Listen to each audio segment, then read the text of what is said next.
एक बात आप मुझे बताइए, मेरे माथे पे लगा चंदन आपको दिख नहीं रहा? हम भी गाय को माता मानते हैं, सीधी सी बात है।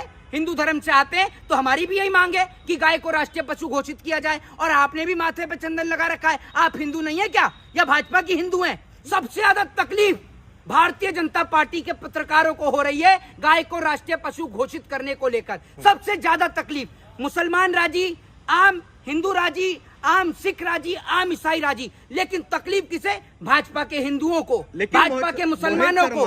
मोहित सर, किस तरीके से देख रहे हैं माहौल जो है अब कहीं ना कहीं मुस्लिमों ने बना दिया, कह रहा है जो भाई राष्ट्रीय पशु घोषित कर दो, क्या इस देश में संभव है?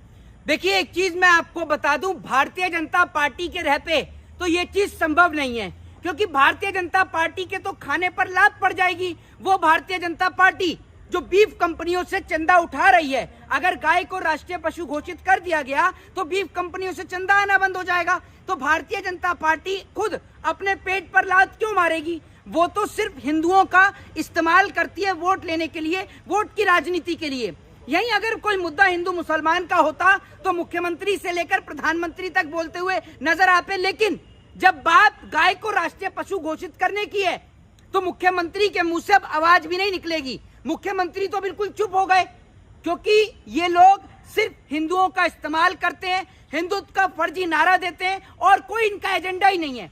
आज तक आप मुझे बता दीजिए 2014 से लेकर साल 2026 तक इन्होंने कितने वादे पूरे करे जो ये गाय को राष्ट्रीय पशु घोषित करेंगे? ये सिर्फ और सिर्फ हिंदुओं का इस्तेमाल करना जानते हैं और कुछ नहीं करते। ये अपनी राजनीति के लिए हिंदू को मुसलमान से लड़ाते हैं और हिंदू मुसलमान का डर दिखाकर, हिंदुओं के मन में मुसलमान का डर दिखाकर उनका वोट लेकर अपनी राजनीतिक चमकाने का काम करते हैं। जी, तो मुसलमानों को क्या जरूरत है गाय को राष्ट्रीय पशु घोषित करवाने का? एक बात आप मुझे बताइए, मुसलमानों को क्या, पूरे हिंदुओं को भी जरूरत है? हिंदुओं को भी जरूरत है। जिस गाय को हम माता बोलते हैं और जिस गाय के नाम पर भारतीय जनता पार्टी वोट लेती है और जिस गाय की भारतीय जनता पार्टी राजनीति करती है, अगर बात उसको माता को राष्ट्रीय पशु बनाने की आ गई तो आपको दिक्कत क्या है? और आप एक बात मुझे बताइए, यही गाय माता के नाम पर, गऊ के नाम पर आप कभी मॉब लिंचिंग करते हैं, कई लोगों की हत्या आप कर देते हैं, फिर उनके ऊपर आरोप लगाते हैं। अगर आप उनको राष्ट्रीय पशु घोषित कर देंगे तो सारा विवाद ही खत्म हो जाएगा।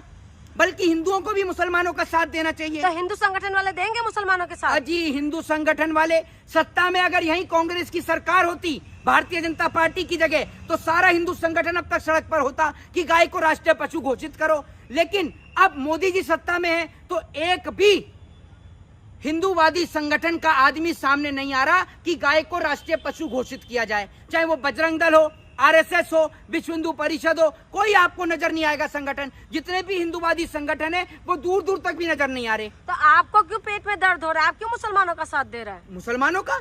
एक बात आप मुझे बताइए, मेरे माथे पे लगा चंदन आपको दिख नहीं रहा? हम भी गाय को माता मानते हैं, सीधी सी बात है। हिंदू धर्म से आते हैं तो हमारी भी यही मांग है कि गाय को राष्ट्रीय पशु घोषित किया जाए। और आपने भी माथे पे चंदन लगा रखा है। आप हिंदू नहीं है क्या, या भाजपा की हिंदू हैं? ये भाजपा की हिंदू हैं और भाजपा के हिंदुओं को ही तकलीफ है गाय के माता बनने से। वो इसलिए है क्योंकि इनकी तो रोजी रोटी पे लात मर जाएगी।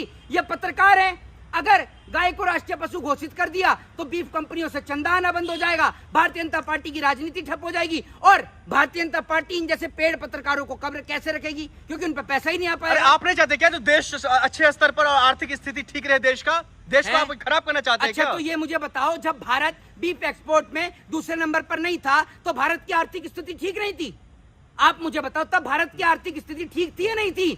ये जो आप बात कर रहे हैं ये खुद हिंदू पत्रकार है। सबसे ज्यादा तकलीफ भारतीय जनता पार्टी के पत्रकारों को हो रही है गाय को राष्ट्रीय पशु घोषित करने को लेकर। सबसे ज्यादा तकलीफ मुसलमान राजी, आम हिंदू राजी, आम सिख राजी, आम ईसाई राजी, लेकिन तकलीफ किसे? भाजपा के हिंदुओं को, भाजपा के मुसलमानों को। ये मांग जब आरएसएस और बजरंग दल करते थे तब तो आप तो छाती पीटने लग जाते थे, और मुसलमान कर दिया तो आप लोग एकदम चेहरा है। अरे सुनो, ऐसा है, सिर्फ ये दिखा दो कि 2014 से लेकर 26 तक आपकी पसंदीदा आरएसएस ने कितने ज्ञापन प्रधानमंत्री को दिए गाय को राष्ट्रीय पशु घोषित करने के, कितने नेशनल लेवल के इन्होंने धरना प्रदर्शन किए। जैसे गैस सिलेंडर को लेकर स्मृति ईरानी बैठती थी, जैसे आरएसएस तमाम जगह पर पहुंच जाता है, वो बजरंग दल, विश्व हिंदू परिषद जो वैलेंटाइन डे पर पार्क में बैठे कपल नजर इनको आ जाते हैं, लेकिन गाय को राष्ट्रीय पशु घोषित करने के लिए कितनी बार पीएमओ में जाकर ये ज्ञापन देकर आए? बताइए आप मुझे, कितनी बार धरना प्रदर्शन किया। और आप हिंदू हैं, क्या आप नहीं चाहते गाय राष्ट्रीय पशु घोषित हो? बताइए, अरे बताइए ना, हाँ या ना। आप चाहते हैं? मैं तो चाहता हूं। आप इसीलिए चाहते ताकि मुसलमान चाह रहा है? मैं आपको बता रहा हूं ना, हाँ मैं आपको बता रहा हूं किस लिए। मैं तो इसलिए चाह रहा हूं कि देश से एक बड़ा विवाद समाप्त हो जाएगा। जिन मुसलमानों की मॉब लिंचिंग से हत्या की जाती है उस पर प्रतिबंध लगेगा, भारतीय जनता पार्टी का मुद्दा खत्म हो जाएगा।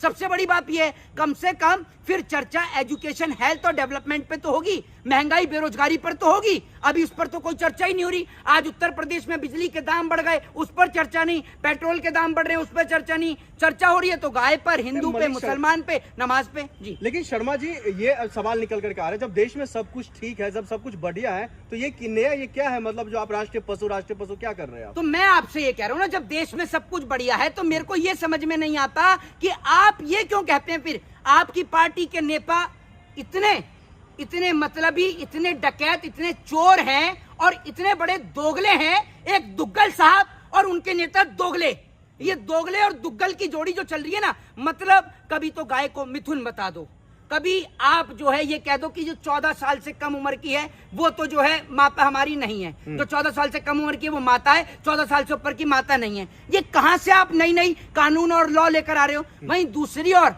आप जो चिल्लाते हो, आपके अंधभक्त गाय का गोबर खाते हुए दिखते हैं, गौमूत्र पीते हुए दिखते हैं, तो गाय को राष्ट्रीय पशु घोषित करने में दिक्कत क्या है? या तो आप खुल के बोलो कि आप बीफ कंपनियों का चंदा खाते हो इसलिए आप गाय को राष्ट्रीय पशु घोषित नहीं कर सकते। अब तो बंगाल में भी आपकी सरकार है, प्रतिबंध लगाओ। आप गोवा में प्रतिबंध लगाओ, वहां आपकी सरकार है। मणिपुर में आपकी सरकार है, प्रतिबंध लगाओ। मिजोरम में आपकी सरकार है, प्रतिबंध लगाओ। है आप में दम?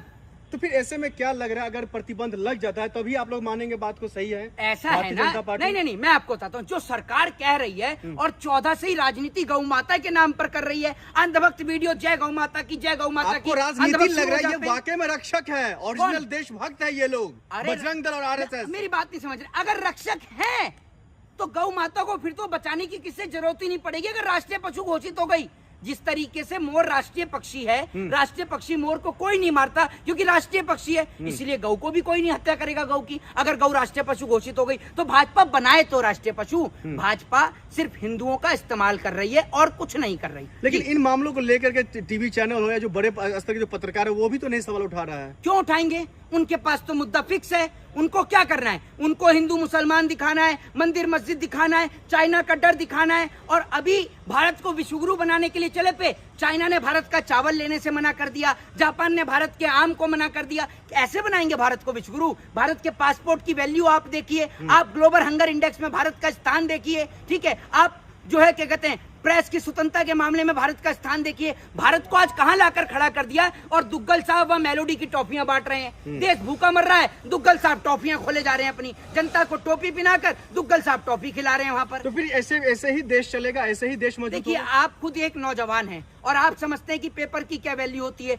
नीट का पेपर लीक हुआ, सरकार और नेता इसलिए कोई नहीं बोले, किसी ने इस्तीफा इसलिए नहीं मांगा क्योंकि नेताओं के बच्चे कौन सा नीट का पेपर दे रहे हैं। नेताओं के बच्चे विदेश में पढ़ रहे हैं, पीयूष गोयल के बेटे हो, स्मृति ईरानी के बच्चे हो, अनुराग ठाकुर के बच्चे हो, उठाकर देख लीजिए कहां पढ़ रहे हैं, विदेश में पढ़ रहे हैं। उनको क्या मतलब है यहाँ के पेपर लीक हो, यहाँ के पेपर ना हो, सेंटर पे धांधली हो, कुछ भी हो, नेताओं को फर्क ही नहीं पड़ता क्योंकि नेता अनपढ़ जाहिल गवार, उनके बच्चे विदेश में पढ़ रहे हैं और जो नहीं पढ़े वो नेता बन गए। लेकिन पॉइंट पर आते हैं शर्मा जी, सवाल ये खड़ा हो रहा है, जो अगर भारतीय जनता पार्टी ने भी तो यही कहा था ना, सबका साथ सबका विश्वास। अब हिंदू मुस्लिम अगर इसका उल्टा कर दिया, सबका साथ दिख रहा है ना अब देश में, सबका साथ सबका सत्यानाश। देश में एकता की प्रतीक है कि नहीं है? जो मांग हिंदू कर रहा था वही मांग मुस्लिम भी कर रहा है। बिल्कुल, यही तो सपना है भारतीय जनता पार्टी का। जिस मांग को हिंदू मांग रहा है, मुसलमान भी मांग रहा है, उसको ये सरकार पूरा नहीं कर रही। मतलब सरकार जो है दुग्गल है, दोगली सरकार है, सिर्फ हिंदुओं का इस्तेमाल करती है और कुछ नहीं कर रही। सपना है भारतीय जनता पार्टी के, जो सब एक साथ रहे, मिलजुल कर रहे। भारतीय जनता पार्टी का एक ही सपना है, सारे मिलकर, जैसे मोदी जी ने भीख मांगी, सारे मिलकर भीख मांगे, सबके हाथ में कटोरा थमा देगी। सबका साथ सबका सत्यानाश। जय हिंद, जय संविधान।